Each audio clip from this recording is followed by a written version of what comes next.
માનનીય અધ્યક્ષશ્રી, પ્રધાનમંત્રી ગરીબ કલ્યાણ યોજના અંતર્ગત રાજ્યના અંદાજે 75 લાખ કુટુંબોને અનાજ વિનામૂલ્યે પૂરું પાડવાનું ભગીરથ કાર્ય અમારી સરકાર કરી રહી છે.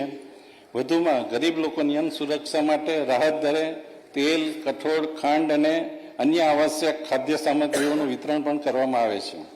પોષણલક્ષી યોજનાઓના અસરકારક આયોજન અને અમલીકરણ અમારી સરકારનો મુખ્ય ઉદ્દેશ રહેશે.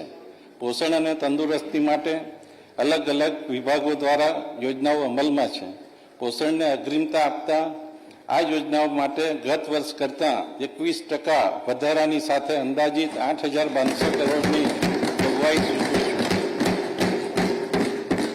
માનનીય મુખ્યમંત્રી શ્રી ભૂપેન્દ્રભાઈ પટેલના સંવેદનાસભર પઢાઈ ભી પોષણ ભી ના ધ્યેયને સાકાર કરવા મુખ્યમંત્રી પૌષ્ટિક અલ્પાહાર યોજનાની ડિસેમ્બર 2024થી શરૂઆત કરવામાં આવેલ છે, જેમાં 32,277 શાળાઓના 41 લાખ વિદ્યાર્થીઓને લાભ મળે છે, જેના માટે આ બજેટમાં ₹617 કરોડની જોગવાઈ સૂચવી છે.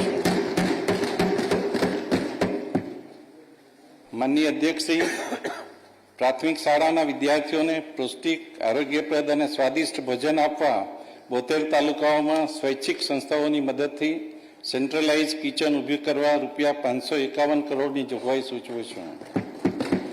બાળકોના પોષણ અને વિકાસને સુદૃઢ કરવા આંગણવાડીઓની ભૌતિક સુવિધામાં વધારો કરવા સરકારે નિર્ણય કરેલ છે, જેને વધુ કાર્યક્ષમ બનાવવા આંગણવાડી યોજના માટે ₹274 કરોડની જોગવાઈ સૂચવે છે.